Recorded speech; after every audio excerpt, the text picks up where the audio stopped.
دم باش تماشاوان هفوینا آرکی از خلاقه گناه جه هفوینا آرکی جوارا پیشکش بکم مجارا خلاقه ماجی انا کسی استراتیجیتا انا کسی دقوناغا یا خویا نهده چیه برنامه انا کسی ده شاندا دانستاند کرده هر وسا برنامه وی ده کمیته دستوری ده چیه مجار میوان خلاقه ماجی ما مستا فیصل یوسف اندام سرکاتیا انا کسی ویژه باجار قام شلومره به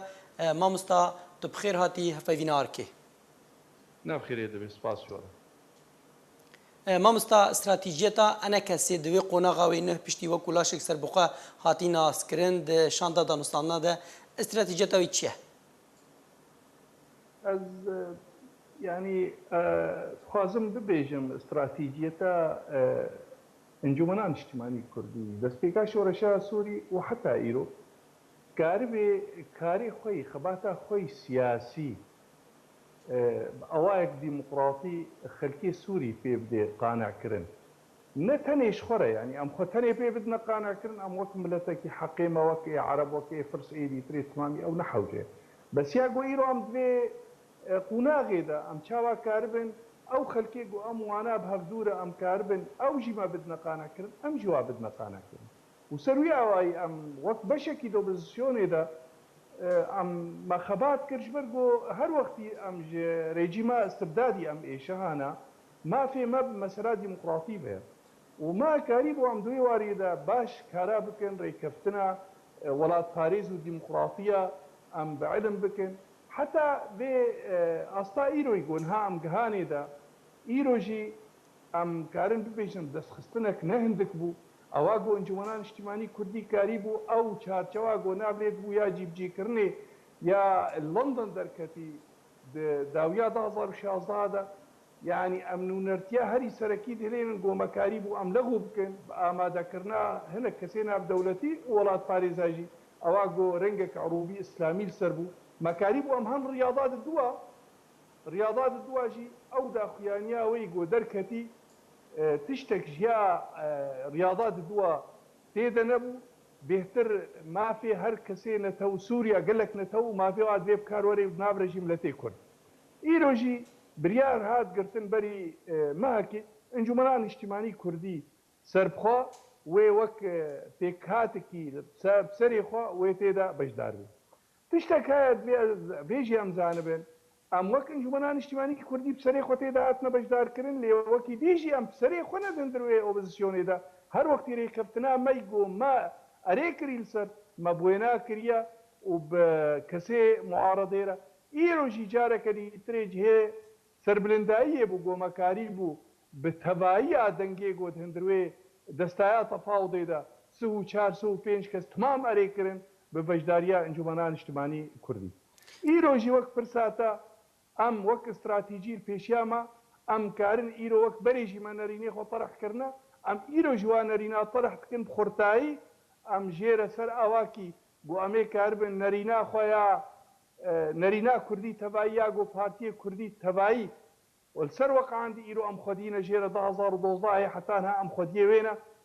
بارتي كردي كسكي قول سر مزانا كرينينا انجمنا نجتماني كردي خديه جيره ايرو جي ام بريما كتا دستور دا هر وقت يجي ما دعوت كرجو ما في ما الدستور ده بكاروري بري تبليبونا ما دستلاتك سرانسري سوريا ده اگر دستورك ما في متى ده نبي دستلات موظفك يا شهر موظف كيم زيده نا او دا خوازي ما بقندرجو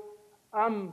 ما في ملتي كرد الدستور ده جيب بي ايرو ددش تن استراتيجيه ما انجومان بسري خو بجدار بو يا ودنا معارضه ده قوتا ويا معارضه ويا بسري خوجي ام بسري خو سو 4 5 صوتي ديجي البشتمنه ووقت سري خوجي ام جارك دي خديه نرينا كردي تباينا وجارك دي جميع بخازن ملتي ما بارتي ما تشتي هيجي كاربن اركاريه بمرب كن دسايا تفاوض ده والكوميتا دستوري دجي ام دوي اس ام خو حاضر كن جارك دي مساله تفاوض دجي ومساله دستوري دجي چاوا ام پشتگرتن چاوا کسینا دولتی تماما گو کاربن پشتگرتنا ما باشا ما مستا هون دبیجن ام یا مرج او ام بکاربن نزیکی خلک سوریه ببن نزیکی پیکاته دنیا سوریه ببن گلو هون حتی نها پشتی 7 سال شورشه و چوا کاریا پرزگریگا کردیل توایا پیکاته سوریه بده ناس کرن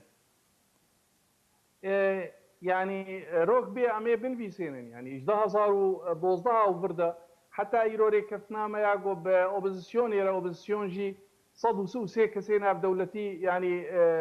اعتراف فكرن وقتي ويدا او ري كفتنامه هات اقرار كرن اعتراف ما في ملتي كرد هندروي سوريا دا هلانينا سياساتي جو سر ملتي كرتينا مشاندن امذكرن بيك هاتي وي ائتلافا جو صدو سو سي دولتا اعتراف فكرن اف مرحله اول مرحله دواجي ام نقلين يعني وقت بيجي جنيفا دوا وفرد هر وقت ام حاضر بون والا او نام طرح فكر ايرو جي ام تفاوض دنا ايرو تفاوض نتني ائتلاف تيدا تنسيق تيدا قاهره تيدا موسكو تيدا كومن شكدار تيدنا كسي نبري جيمرة تمام دبي تفاوض دي نتني ائتلاف نهاجي وقت بيك هاتك يش قبل وانابا تماما هات اعتراف كرن ام مسألة بيك هاتك ريخستني سياسي قندر ام مسألة وقت بيك هاتك نتوي كردي هاتي اعتراف كرن غير ايولوجي ابدبي مجالي ام القاهرة الموسكو تمام اب كسي جو مدان وصان بوارا كريا كسكي جو ببيجن ام دجي ما في ملتي كردن تنا بلكي نريني موانا وك هافن يعني وقت بسقفي ويتشيا لامولو باورن ام جهانا درجه كي هي صالي 2011 2012 ما تقولها مركزيه سياسي فيدرالي دوي وقتي دبلكي ابدن قال لك غريب وايروجي قال لك يسرتي سناندن لا مركزيه فرا بشرنجي باواكي ام ايرو طرح كن ايرو برانيا فيك هاتي سياسي دندروي سوريا دا ندشي ما في ملتي كردن استكارم ببيجم بهتر فشقرتنا ويتكن برنجك او بيتي يطاري وقو او نابليتكن سوريا كيك بيت باشا مامستا هون ایروس نرینا و جبو سوریا نه چیه یعنی هون چاوا سوریا یعنی هون سوریا چاوا دخوازن ما هر وقتی نرینا خو ما گوتیا خلکی خود بینن خودی سوریا را و خلکی سوریا ام بینن سوریا او رژیما بعثی بارتیا که تنی ابولات حکم کرد او بارتیا رنگ قومی عروبی شو بینید دا امولود بینن او رژیمك ديمقراطي قونتون سوريا تمام تيدا بيك بجداري ويببن ام دبينن او رژیما قو قاربي رژیمك برلماني براب هالبشارتن مضبوط وبراستي تعبيرك بيش سوريا قو ايرو امزانن قالك نتو قالك اول تيدا امولود بينن سوريا لا مركزي فيدرالي قو هركز تيدا بحقيقه ايروجي اف كرياري قريجي قو تشيد بن جارك الجزيره جارك السويدا جارك المناطق الهرمي دي دديني شاندان نرينا انجمني قاسي كيجا درجه راس مو اواغو تقول مساله فيدرالي اواغو بهتر باراسنا هر جاكي شخو بشكل سوريا قالك دبيجن وقت فيدرالي وكانوا بارشكرنا سوريا يا راس اواغو هر كسك كاربي خو باريزي هر كسك كاربي خو بريف بي هر كسك كاربي اي كاريه بكيف دولتا سوري جي خو او يا راس ام دبينن ايرو او سوريا ديمقراطي فيدرالي برلماني او يا راس باشا مامستا هون ها وكو لاشك سر بخوا هم شاندا دانوستان كاردنا هم جي كوميتا دستوري دنا يعني هونيش بو كردا هوني تشبكنن هر دو شاندا ده شاندا تفاوضي دا شخوا بريجي بنقهاوي داخيانيا رياض يا ددويا او داخيانيا رياضي ددو تيدا دبيجي سوريا قال لك نتو تيدنا دبيجي چاره سرکرنکش مسئله کردی را دبیجه مسئله ديمقراطي دندروي سوريا دا دبيجه مسئله تعددي امیدان استاندنه کن گوب آلیه تفاوضی دا او کسی گو امواب هفدورا او داخ يعني ام كاربن ام خلكي سريان آشوري ايدي تري كسي ديمقراطي علماني بهفدورا گو بيك مليبن وبيك دستيبن ام كاربن في مسألة چاره سر بكن دان استاندنا ام بكن بوارا گو پلکا ما یک به سر ماساد ولی او یک یادی تریجی کمیته دستوری یا گو ام سر بشغلن یا گو نرینا ما قالك دبيجن بلكي نرینا ما هما تاني مسألة كردي امولو باورن مسألة كردي نممكن چاره سر ببي هاگر سرانسري سوريا رژیمك ديمقراطي برياري ندي ولاتك جو دستهلاتك فيدرالي تيدا بي محكمة فيدرالي برلماني بسوي اساسي بي امي بر بيدن او دستور سەروی ئاساسی مافێ ملەتێ کورتێدا بکاروەرێ سەردە ئالیا جارێکێ تەفاوضێدا ئەبێ خەباتێکن و ئەموانە پەلکێ سەرداخیانیا ڕیادیا گۆ دەستێمە ئەس دیسەژی بێت بێژم دەستێکی درێژ هەبوو تێدا ددانی ناوێدا مامۆستا هون دە هەفپەیمانیەدا ژی بوون ئەف داخوازەوە بوو نەها چ جوداهی کەتی د ناوبەراوێکی دن وەک لاشک سەر بخوا دەدەش هەیە داستان دنادە یان ژێ هون دناوە هەفپەیمانیدا چ جوداهی هەبوو یانی ئەم دناو وەختێ هەفپەیمانیەدا گەلک جارید هات پێشیامە ئەنو ئەم وەک بەشێکی ji eslê pêşeş pêk hata kaç qas opozîsyonê îro em serê xwe amê nerînê xwe tereh kin hingî jî me tereh kir û me gelek tiş dane guherandin heta em gihane daxuyaniya riyadî di do û em gihane îro jî tefawut timam jî eva got ez bêjim xelkê Sûrî timam tê dene dewrek serekî meleyzan di guhertina gelek nerîn ê şovînî ê îslamewî mekarî bû em bidine guherandin lê heta îro ew sual bê kawe çi kiriye یا بەرسباوێژی سووریا تمامی دەیە حتا هات شتێک پێک نهاتیە چارەسەریە سیاسی یا گۆناغدە یانژی تەسویا سیاسی ئەمولۆ باوەرن ئەو چارەسەری ئەو تەسویە نابێ بێم لە تێ کورد و ئەنجومەنان نیشتیمانی کوردی دەورە کوێ سەرەکیایە حتا هەیە تشتێک سەر عەردێ بکار نهاتیە حتا گۆ ئەم ببێژن مەچت کرد هون وەکو لاشک نەها وەک لاشک سەر بخوان نابێ وەکو سێوانەیەکیش بوو هون پیاده و او این کسی کو بجن ام خطا سینه هلا سینه هف پیمانیه تحالف ناو هون واجب در باسی شاندا دانستان کار بکه هون وک یعنی هون وک انا کسی ببنه سیوانه جبو در باس بونوا ایما بری جیما گوتیا اون هاجی ام دبیجن چی خورتایا هبه گو ببه اساس پیشگرتنا ما فی ملت کرد کمیته دستوری ده یا تفاوض ده تر جامعه دجیوی بن و هر وقتی ام دسته خوا درێژ کن و ئەم وێ پیشگرتنێتکن گۆ چ کەس بێ بێگو ئەم ناوا بێژن ئێگۆ پیشگرتنێ بکەیش مافێ ملەتێ کوردرا دەندروێ کۆمیتا دەستوریدا ئەمێ پێرە بن و ئەم نەدژینە ئەم هەر وەختی دەبێژن ئەو شان فەرا ببێ برەنگێ خەلکێ سووری و ملەتێ کورد تمام و مافێ ملەتێ سووری ناودەیە ملەتێ کورد پێکۆرێ قاسی گۆ خورتایی تێدا هەبێ ji ber pêveçûna mesela demokratî ilmanî Sûriya gelek nesew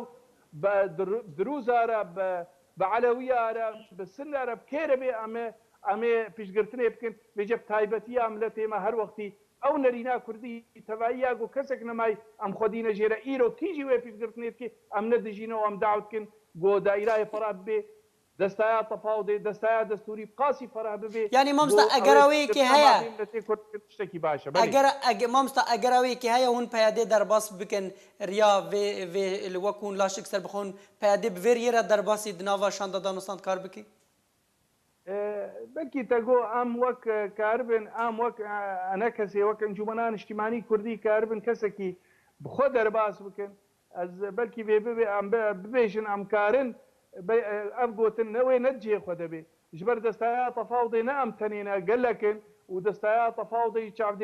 دولي جيرا إقليمي جيرا نعم تنينا اللي وقتي بي دنجي ما بي أو دنجي قو أم خوازن كرتي دا بهتر بجدار بن أو خدي نرينا كردي تبعي بهتر خرطائي كا او دور د بقاسی گو امکار بن دنگی خو تمام به دور و خرطایی به خو یاکرن و باشتر بی باشن ها ممستن ها هون وگرن او دسته بلندا بری و آوا کری ده هوا و تفدم هفر آوا کری به وی آوایی هون نکارن در باس ببن ایرو او کتیه پیش مده گلک تشتی نو چه بونه ایرو دهندروی سوریا ده دوی وقتی ده دسته اوا گو ما چه کری ریکفتنا هولیری مدگو امه تمام به دور بن گو امکار بن کار ورینن آرمانجی شورش سوری امی بشک من شورش سوری و امی کاربن پاراستنا مافی ملتی خوا تشتی نو یاتی مسئله تیرولستا تشتی گلک تشتی نو چه بوی و آلیه دی تری گواز بیجم تفدم ایرو گلک چارچوی واچه بونه حتی گهانه مسئله سوریا ديمقراطي و او نرینه موای ای تایبتی مسئله کردی بلکه هنک تشتی دی هاتنه دو صاحب نسبت وا لی ایما با اوای کردی او ریکفتن نرینا کردی تبایی و او تشتی گو ما بهدوره کری مثلا شخوا نرینا کردی تبایی و لیبگرا سیاسی و مسئله ریببری اواگو هر وقتی بریارا ما د کنگره مسیا و حتی نهاجی او بنگه بفیده کرن گو ریدانک و کارک سیاسی ئەبا گۆت بێن ها کەلەم پێشیا گۆ ئەم نکارن حتانها بەردورون بێنە لەن ئەمکارندان وستانێ بەردورە بکەن ورێ بوارێ گۆ پێ خزمەتام لە تێمە ببێ ئەمێ پێرە بەردورە کاربن ڕایا هەبستێنن بەردورە بکەن گۆ ئەمکاربن قەدیام لە تێخوا قورتایی دەینە سەر ماسێ لێ ئەسخوازم بێژمژی ئیرۆ ئەنجومەنان نیشتیمانی کوردی الگۆرخوا کارێکی نەندێک بکێ و بەردەوامە مامۆستا پشتی هون وەکو لاشک سەربەخوا هاتی ناسکردن di şandeya danûsandkar de lê piştî ragihandina van navên va pêncî navê ji aliyê opozisyonê ve wekû berbijêrên komîta destûrê em bijin bi giştî bi awakê giştî nîzîkayî 150 kesî ji vê komîtê re tê amadekirin tinê ji wana dido kirdin. Yani hûn hem di nava şanda danûsandkar de وەکو لاشک سەر بخوا هەم jê وەکو hevpeymanî hûn beşdarin bi her du em bijin pêkhatê ku hûn beşdar we du kes Kurd hene rastî rexne gelek ser vê tê kirin çima we nikarî bû zêdetirî van kesa derbasî şandê bikî ez hêvî dikim tenek derfetê bidê min virde fermû yani êma yani hetan ha komîta destûrî ji marê wê pênceha seda sed û pênceha hê hetan ha nexuyaye حتانها وەک پێشنیارن لێیاگۆ بهتر وەک حتانها علمێ مە بەرێ و حتانها ئەوێ 45 بن 15 ئۆپۆزیسیۆنێ 15 ji rejîm 15 demîstora dêne ez karim vê bêjim îro ji pêncihê opozîsyonê di duê Kurd têdene û em ser dixebitin got ew em ser dixebitin got ew her dido em bêhtir bikin em bêhtir rêvekin got ji diduwa bibe çar û bêhtir bibe lê heger bû endamê ê opozîsyonê 15 jî yani her ji dido heta siyêm ew ê di nav de bê em hûro bawerin mesela ê civaka svîr jî ê got demîstora wê deynê 15 di nav de wê ê Kurd dîse peyda bin هلا اي ريجيم عيشي ماشي نكتيا لي عبرت ند مثلا جماري كي مزيده ديا ده ولا دوزده ام بين فرنسري سوريا ام صدي چاردنه صدي چارده هر وقتي برانيه چي ناكيش بو مثلا قراري اما امورد بين دانينا دستورك يا الياوي نه مثلا توافقي بي از باورم بي تصويت ومثلا كا براني چد بيجي براني وي تبلي امولو باورن جي وك بري بيشاوي جيمگو gelek welat parêz û demokratî hene ew jî îro pêşgirtina mafê miletê Kurd dikin lê di meselê destûr de divê wek dibêjin tewafuk temamen bi tewafuk bê ne mesela piraniyê yan wela pêncî û yek çil û ne tebayî newloya destûr divê tewafukî bê ê nisba sedî do jî Sûriya de sê jî Sûriya de divê qane bin û bawer bin bi danîna vî destûrî ev aliya dî jî heta niha مثلا کیوێ وێ لیژنا دەستوری چێکێ ئەو ژی هێنە هاتیە ناسکردن کیوێ سەرەکتیاوێکێ هێنە هاتیەنە هێ زووە ژێرە و ئەم ئامادەنە ئیرۆژیدان وستاندنێ جارێکێ بە ئۆپۆزیسیۆنێرە ئەز قەست کەم ئەتیلاف بدەستایە تەپاو دێرە بدێمستۆرارە تمامی مەسەلا مافێ ملەتێ کورد و بەشداریە ملەتێ کورد ئەونا ئەم گۆ کەسێک دبن نابێ وەک چاوە وەختێ گۆ دجنێبێ حتا هەفتا هەشتا ئەو پەلکێ گۆت هاتنە قەدماندن جار ناژێ سەروێ ئیطار تەنفیزی وانە ئەم نەهێلن گۆ ببێ و جارێکە دی بێ زیڤراندن عبرە نەد بەشداریایەکی دوادێ و ئەوە ئیرۆ گەلێک عالم بێ 150 نە 150 حتانە ئەفتێنە دانین ئەو وێ جارێکە دیترێ وەکە دەبێژێ لەسەر بێ سەکناندن وەک ئەوەلێوێ مەفێم کرد حتانەهاژی وێ ئەندامێوانە 15 ئەمورۆ باوەرن وێ تاری دەژی وێ کورد نسبەک باش هەبێ لێ ئەمێ بەرپێ بدن بەری گۆژمار زێدە بکەن ئەوا گۆ بریاروی چلۆ بێستاندن نەپرانیە بێ تەوافق بێ ئەرێکردن و ڕازیکردنا خەلکێ تمامی بێ و ئەمێ سەرژی بشغلن جارێکە دیترێ گو ئەم وەک ئەنجومەنان نیشتیمانی کوردی ئێ هەندر و دە ئێ دەربە ئۆڤیسن مەی تایبەت کۆمیتن مەی تایبەت ئەم ئایکاریە هەبارەی خۆ بکەن کۆمیتا دەستوریدا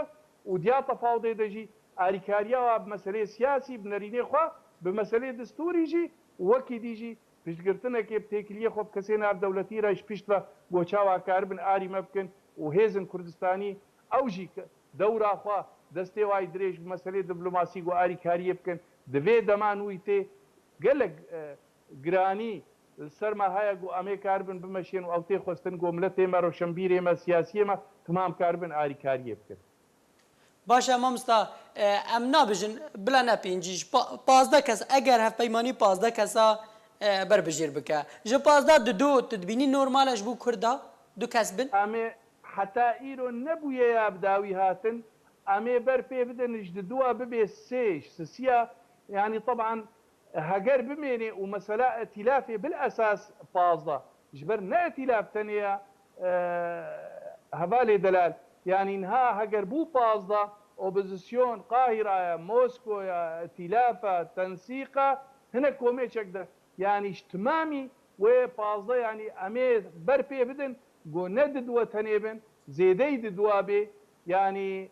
ئەم کار بن بخنە سێ چارش 15 سێوێ ئەمێ